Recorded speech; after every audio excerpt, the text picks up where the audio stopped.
Hey everybody, it's Julie. Welcome to Hello Monday. Today I'm going to be giving you a sneak peek of a stamp set that's going to be part of an upcoming release very soon. And if I don't have enough hints here all around, then I really don't know how else to clue you in. All right, let's get started. To create the overall effect I wanted on the front of the card, I'm going to borrow these kelp and ribbon seaweed images from the Otterware stamp set that we released previously this year. And I'm going to ink up with some spring green and then add a little bit of kind of like a teal blue, I guess, in different areas just to give it some variation of color. And then I'm going to use that cool tonic mister to spritz some color. I spritzed about 4 times. I held the mister bottle about a foot above my image and let the mist drift down about 4 times onto the stamp. And I just wanted to give you a close-up of how much water is sitting on that image.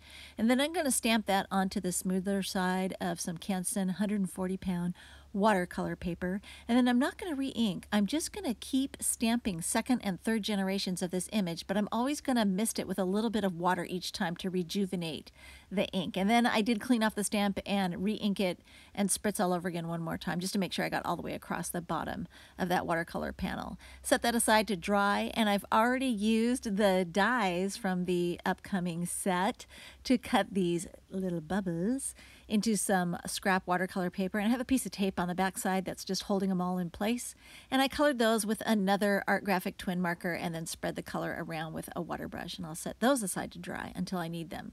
This panel is dry now, so I'm just going to go ahead and trim it down using the tonic bypass trimmer there. I wanted to have a 1/8 inch border all around when I mat it to the card base on the front. So I've loaded this panel into my Misty stamp positioning tool so I can stamp the sentiment that I've taken from the set, and I'm going to use Brilliance Graphite Black to ink up. And if you'll notice, I've got my little Misty tools, the corner tools there in the tool. I just kind of leave them in there. I always forget to take them out, so I just leave them in there and just use it as is.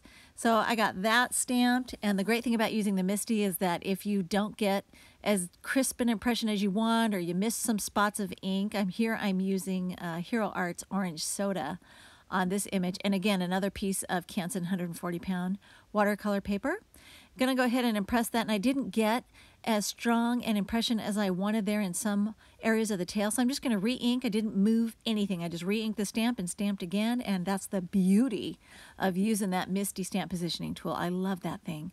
So now I'm gonna do some more watercolor, and it doesn't matter that my image got stamped a little bit off. I don't really need the whole tail. I'm gonna need part of it. So I just kind of went ahead and stamped as much as I could, at least what I knew I wanted to cut out. And then I'm going to go ahead and watercolor this right now while it's still secure there on that panel. And I'm just using the Kudetake Gonzai Tambi watercolors. I love the big set of, like, what is it, 32 colors, 36 colors.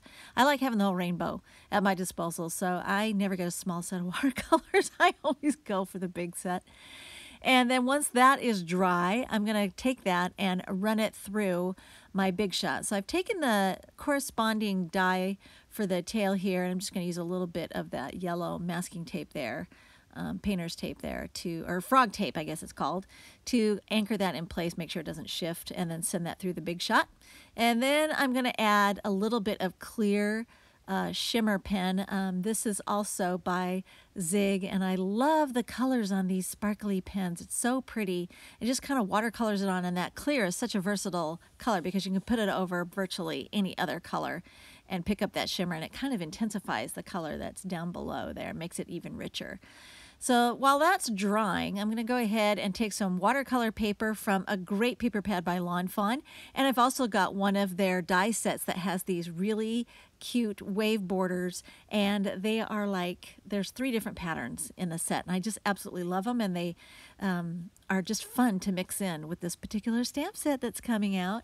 And I'm going to score this, and I'm going to actually leave the measurements on the classroom blog so you know what size this piece is and how to score it after you've die cut it. And that'll just kind of give you a ballpark figure of what you need to create this effect that's going to go on the inside of the card. This watercolor paper already did the job of creating a watercolor background for me, and I'm just pointing out the measurements of those score lines there, but I'll have those on the classroom blog for you.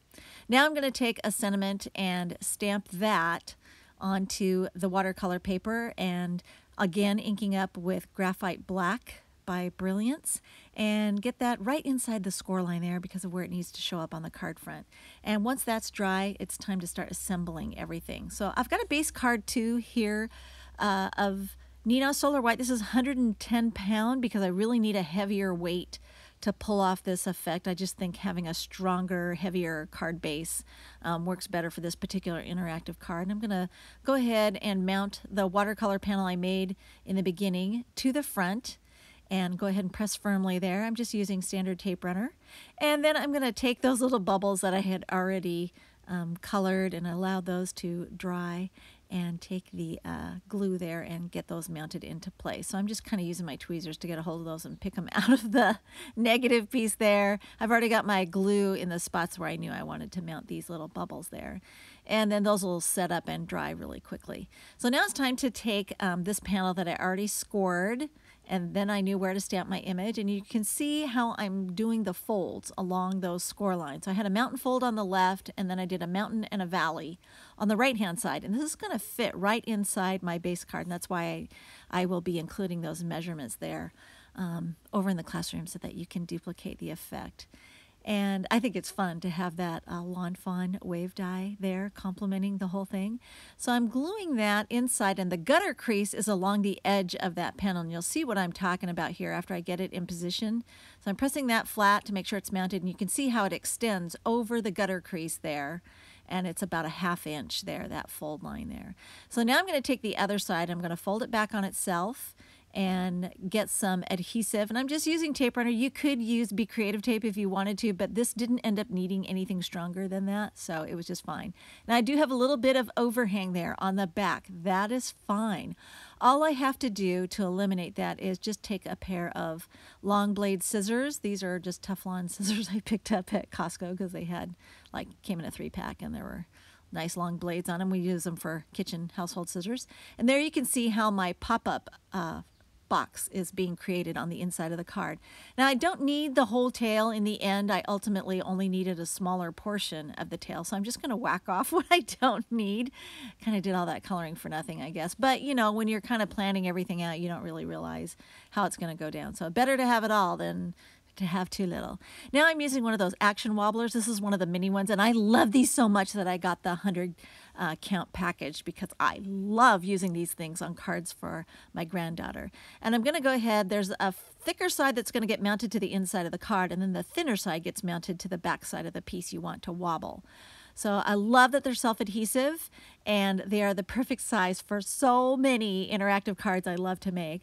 So I'm going to go ahead and peel off the back liner now and go ahead and mount that to the inside just behind my little pop-up box here. And I'm just checking the height of the waves there to make sure that it conceals the part that got cut off.